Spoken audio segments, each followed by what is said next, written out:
Hey guys, I hope you're doing good. Welcome back to another video. So today we are going to be going over the leaks for the rematch of the century for Obi-Wan Kenobi episode 6 between Obi-Wan and Vader. If you're new to the channel, remember to subscribe so we can finish this Kenobi journey together and then move on to Andor and the other shows that come out afterwards. And leave a like on the video, massively appreciated, and it really helps out the channel. So this fight has been branded rematch of the century, and with that does bring a lot of hype. It draws a lot of attention, and I think with that it needs to deliver 110%. What I will say, in my opinion, don't expect a fight like in Revenge of the Sith. These are two very different fighters now. Obi-Wan is older, of course, but also Vader isn't the same fighter as Anakin once was. With the suit and the mechanical limbs, he is a lot slower, but he is more powerful. I do think it would be a balance between what we saw in Revenge of the Sith and what we saw in A New Hope, meeting somewhere in the middle, which I think will be a nice fit. But without further ado, let's just jump into the leaks and get into the good stuff. So, it says here, Kenobi is dropped off at a moon refinery in the Mustafar system to lure Darth Vader away from Leia and Roken. These leaks come from Making Star Wars, who have a great track record with Star Wars leaks, scoops and all that kind of thing. So it makes most sense for me for this to happen, because if you remember at the end of episode 5, the ship that they're escaping on, the hyperdrive is down, and the Empire is right behind him. For me, it makes sense for Obi-Wan to realise that if he splits away from the group, Vader will follow. Maybe we'll see some kind of flashback again, which sort of makes him come to that realisation, potentially. Or it might be something he already knows. Because the only alternative is with what he's learnt from Reva finding out about Luke and Leia being Vader's children, is going to Tatooine to rescue Luke straight away, but then doing that is just going to cause the Empire and Vader to follow him there, leading Vader directly to Luke Skywalker, which would make no sense whatsoever.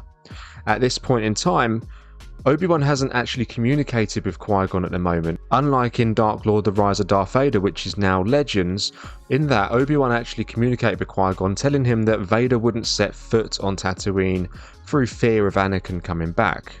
So that hasn't happened, obviously, so for all Obi-Wan knows, Vader could well follow him to Tatooine. So with Obi-Wan splitting away and Vader following him with the Empire, I'd assume, he's allowing the other ones to escape safely, Roken, Leia, and now return Leia to Alderaan apparently. It's massively important for Obi-Wan to not just keep Vader away from Luke, but also from Leia. As we go back to the Revenge of the Sith, it was mentioned that part of the reason the children were split up and they went into hiding was so the Sith did not sense their presence.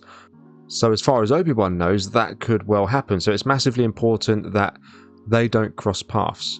Now it does just say a moon in the Mustafar system. It doesn't say Mustafar, the actual planet. It doesn't say Nur. I'm not aware of any other moons in the Mustafar system, but there probably are some out there, I'd imagine. And the setting for this fight is said to be rocky, very similar to what we saw in episode 3 in their fight on Mapuzo, which is a mining planet.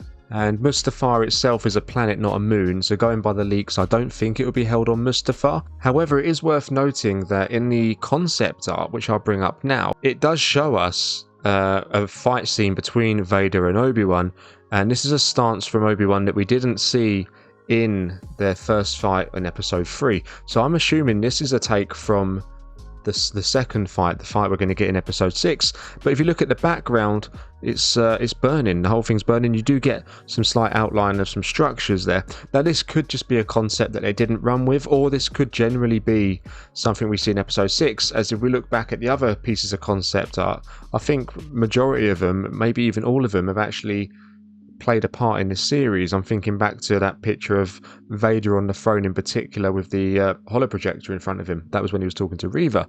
But I mean, back to where he was anyway. I mean, as far as where this fight's actually going to take place, it's not really clear. It just, as I say, it says a moon in the Mustafar system. You guys let me know in the comments if you know where this could potentially be. I mean, has something been mentioned in an atlas or a dictionary in 2009 or something that we're not really aware of in general? I mean, there's also the possibility of the leaks being off on this one and it actually being on Mustafar, hence the fiery background, which Although it would be pretty dope, I don't think it's essential for me to enjoy the fight. So the leaks go on to say that Vader goes for Kenobi. Words are exchanged in a fight. At one point, Kenobi tells him he doesn't have to be like this. Padme saw the light in him still. This intensifies the emotions of the fight. So Vader is straight on the attack again, it seems, and this is probably something that Kenobi has predicted or foreseen, maybe through flashbacks with previous training sessions with Anakin. And it's very consistent with the version of Vader that we have seen in this series. He's not quite the finished article yet. Hopefully we do get some more flashbacks actually, maybe some more Clone Wars flashbacks. I think that would be pretty cool, maybe closer to the era of Revenge of the Sith. So going back to the part where it says that Kenobi says to Vader along the lines of something like, you know, it doesn't have to be like this. I think this is actually a really, really big point in Star Wars. If we think back to Return of the Jedi, when Vader tells Luke, Obi-Wan once fought as you do when he's trying to redeem him, that's something we've never seen in live action or even canon before. If you think back to their fight on Revenge of the Sith, not at any point did Obi-Wan try and redeem Anakin and turn him back to the Jedi or to the light. So I think that's going to be cool to see, as that was kind of a plot hole that was left there throughout the years. So I think this is the fight where we're finally going to see Obi-Wan make one last attempt at reaching out to Anakin to coax him out of Vader and bring him back to the light. I also think it's cool how they mention Padme as well. So Obi-Wan mentions Padme to Vader. I think it'd be very interesting to see his reaction to that. And it does say that it intensifies the emotions of the fight. It'd be cool if we get some Padme flashbacks at that point in time from Vader's perspective as well. I don't think we will, but you never know. I mean, it could well happen. So the leaks go on to say, however, just as all seems lost, Kenobi is firmly in touch with the Force now. As Darth Vader and Kenobi clash, the disembodied voice of Qui-Gon Jinn guides him and coaches him in the most desperate part of the fight. Kenobi wins with the guidance of Qui-Gon. Now, I did a video on the Qui-Gon leaks yesterday. If you haven't seen it already, go and check it out. It's on the channel. And we dive into more detail on the Qui-Gon part of it.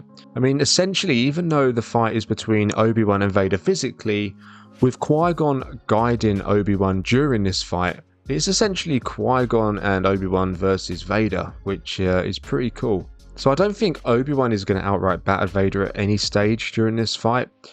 I think it's going to be Vader who is on top for the majority of it, but Obi-Wan just holding in there until Qui-Gon comes in, and then at that point Obi-Wan will find a renewed power, and with Qui-Gon guiding him through it, we'll be able to at least get up to Vader's level temporarily, I think, or just do enough to stay alive and to keep Vader at bay. Now, if we think back to earlier leaks, and I can't remember where this actually came from, we heard that Obi-Wan's going to be actually really powerful in this series.